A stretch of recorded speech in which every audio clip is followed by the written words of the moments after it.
Magandang araw, Malacanang Press Corps. Pilipinas, handa na para sa ASEAN 2026. Nagpahayag ng kahandaan si Pangulong Ferdinand R. Marcos Jr. para sa ASEAN 2026 kung saan ang Pilipinas ang magsisilbing host country. Sa kanyang plenary intervention kaninang tanghali sa nagpapatuloy na 47th ASEAN Summit sa Malaysia, binigyan diin ni Pangulong Marcos Jr. na nakatuon sa practical, inclusive at measurable initiatives ang pag-host ng Pilipinas sa ASEAN sa susunod na taon. Nagpahayag din si Pangulong Marcos Jr. sa patuloy na pagsulong sa legasiya ng ASEAN. Ayon kay Pangulong Marcos Jr., layunin umano ng Pilipinas na makamit ang ASEAN Vision 2045. Nagpaabot ng pasasalamat si Pangulong Marcos Jr. sa Malaysia para sa kanilang mainit na pagtanggap sa bansa at isang mainit na pagbati rin sa Timor-Leste bilang bagong kasapi ng ASEAN. Nagpaabot din ang Pangulo ng pakikiramay sa Thailand kasunod ng pagpanaw ni dating Queen Sirikit. Binigyan diin ni Pangulong Marcos Jr. ang kahalagahan ng ASEAN centrality sa pagtataguyod ng katatagan at pagtutulungan sa rehiyon. Mahalaga rin para kay Pangulong Marcos Jr. ang kahalagahan ng mutual benefits and dialogue, lalo na sa Indo-Pacific, habang binigyan din niya ang patuloy na commitment ng Pilipinas sa UNCLOS at Biological Diversity of Areas Beyond National Jurisdiction o BBNJ Agreement. Sa usaping ASEAN Trade Agreements, kagaya ng ATIGA Protocol at ASEAN-China FTA 3.0, binigyan din ni Pangulong Marcos Jr. ang suporta sa open markets, infrastructure development at regional economic growth. Patuloy din ang pagkilala ni Pangulong Marcos Jr. sa inclusive at sustainable development sa pamamagitan ng social protection, disaster resilience, at environmental cooperation. At maaari na po akong tumugon sa inyong mga katanungan. Unang tanong mula kay Marie Sumali, GMA 7. Good afternoon, ma'am. Ma'am, with regards naman po sa bilateral meetings this morning, could you share with us the key takeaways and some major agreements and commitments reached during the bilateral meetings of the President with Cambodia, Canada, and Thailand, or kung pwede rin yung iba pang naabutan? Opo, sa ngayon, ang maibibigay ko lamang sa inyo ay ang kanyang ang naging bilateral meetings with Cambodia, Thailand, and Canada. Unahin po natin ang Cambodia.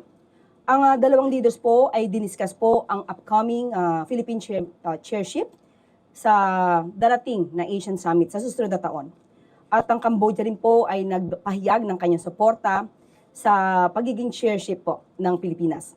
At ang dalawa po ay napag-usapan din po ang developments between Thailand and Cambodia, especially the signing of the terms of reference of the ASEAN Observer Team. At pantungkol po naman sa Thailand, unang-una po ay pinaabot po ng Pangulo ang pakikiramay sa pagpanaw po ng Her Majesty the Queen Sirikit. At ang Prime Minister po ay ng Thailand ay nag-express din po ng suporta para sa Pilipinas sa darating na taon sa pagiging host country para sa ASEAN Summit. At ang dalawang bansa rin po ay pinag-usapan at gustong palawigin pa po ang usapin tungkol sa tourism, trade and investment, including po the engagement with private sector. At nagkaroon din po ng pag-uusap at na-highlight din po ang patungkol sa agricultural exchanges. At pagdating naman po sa Canada, nagkaroon din po, na-highlight po ang strong people-to-people exchanges. At nagpasalamat din po ang Pangulo sa Canada dahil sa pagsuporta sa Pilipinas patungkol po sa shared values at including po the international law, particularly UNCLOS. At sila po ay magkakaroon ng constructively engage in ASEAN. Yan, and they will also boost trade and investment and energy cooperation. So yan lang po yung pinaka-highlights sa kanilang naging bilateral agreements. Bilateral meetings. Okay. Ma'am, follow up lang dun sa Canada na binanggit na susuportahan sa UNCLOS. What specifically did you mean by this? Ano pong bahagi? Is this with regards to the ongoing more aggressive tension happening in the West Philippines? Sinusuportahan lang po yung naging desisyon patungkol sa ating karapatan, maritime rights, at dahil ito po ay base naman sa international law at ito po ay sinusuportahan ng Canada. Sunod na tanong mula kay Chloe Ufana, Business World. Good afternoon po. Ma'am, pasensya na, follow-up lang po dun sa Canada. Napag-usapan po ba kanina yung status ng Visiting Forces Agreement as well as ang ating Philippine-Canada Free Trade Agreement? Hindi pa po namin masasabi at malamang ang Pangulo po kung makapagsasabi niyan kung meron na pong ganyan. As we speak, wala pong naibanggit sa amin na kung ito na pag-usapan. Thank you po. On other matters po, nabanggit niyo po yung ATIGA and ASEAN-China Free Trade Agreement 3.0 upgrade. Yusek, why are these two trade pacts important for the Philippines in terms of trade relations, and what are the projected figures on trade flows, exports, imports, and investment that the Philippines can expect? Okay, natanong po natin mismo si Secretary Tess Lazaro at ibibigay ko po ang kanyang pahayag patungkol po dito. The ASEAN-China Free Trade Area or ACFTA has long been one of the ASEAN's most important economic partnerships. Now, with the 3.0 upgrade, both sides are working to make this partnership more modern, more comprehensive, and better aligned with today's global realities. The upgraded protocol opens new opportunities for high-impact cooperation in areas that are increasingly vital to our region's future, from the green and digital economies to sustainable supply chain connectivity. It also provides fresh pathways to empower micro, small, and medium enterprises, enabling them to participate more fully in the regional value chains. At the same time, the strengthened frameworks on fair competition and consumer protection will help ensure that the benefits of growth are inclusive, broad-based, and sustainable. The original ACFTA provides guidance in the following aspects of trade: trade in goods, rules of origin, customs procedures and trade facilitation, standards, technical regulations, and conformity assessment procedures, sanitary and phytosanitary measures, trade in services, investment, and economic and technical cooperation. The ACFTA 3.0 upgrade now includes guidance on competition and consumer protection, digital economy, green economy, supply chain connectivity, and micro, small, and medium enterprises. End of quote. At patungkol naman po sa ATIGA. According to Special Assistant to the President for Investment and Economic Affairs in the Philippines, Secretary Frederick Go, and I quote, "The upgrading of the ASEAN Trade in Goods Agreement, or ATIGA, ensures the agreement's continued relevance in addressing contemporary trade challenges. The enhanced agreement offers significant benefits, particularly through improvements in trade facilitation measures, transparency provisions, dispute settlement mechanisms, and the inclusion of new and emerging trade elements. Notably, the mutual recognition of authorized economic operations, or AEOs, will allow certified traders to benefit from expedited cargo clearance throughout ASEAN. Additionally, businesses will find it easier to comply with administrative requirements, self-declaration of origin, the implementation of the Electronic Certificate of Origin, or eForm D, and acceptance of digital documentations. At mamaya po, ang kabuuang mensahe po ni Secretary Go ay ibibigay ko po sa inyo. Thank you, ma'am. Sunod mula kay Maricel Halili, TV5. Hi ma'am, magandang hapon po. Ma'am, yesterday, Executive Secretary Lucas Bersamin mentioned that they cannot allow indiscriminate freedom to access SALNs. What does it mean?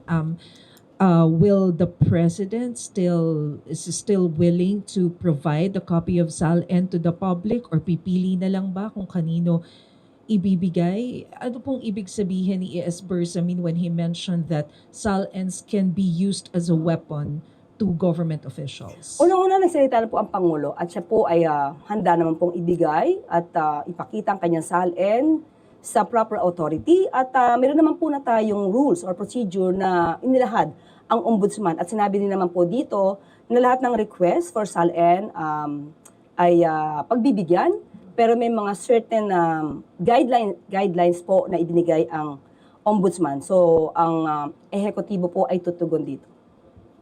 Follow up, ma'am. Kahapon po natuloy ba yung meeting among cabinet secretaries about the SAL and what was their agreement?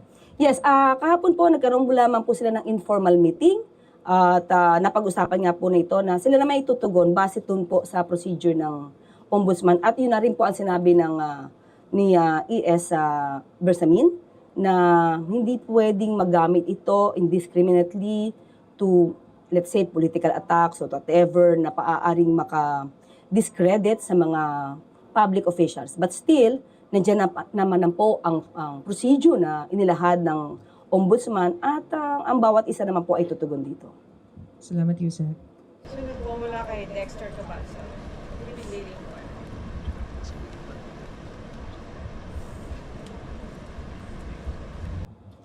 Good afternoon po, Yusek.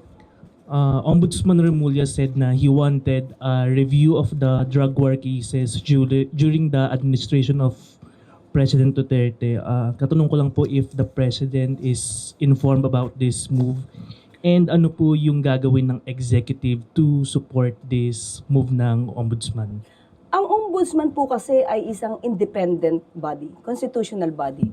So, wala pong hindi po kailangan nilang mag-report sa Pangulo kung ano po ang gagawin nilang mga aksyon para po sa mga pagtugis sa mga maaaring may sala na mga public officials.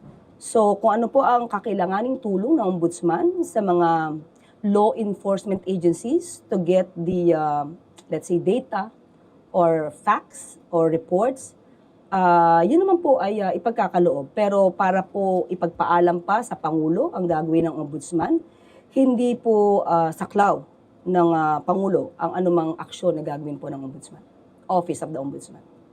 Thank you po. Sunod mula kay Joyce Rocamora, Philippine News Agency. Good afternoon, Yusek. Yes po. China and the US held their latest trade talks yesterday po.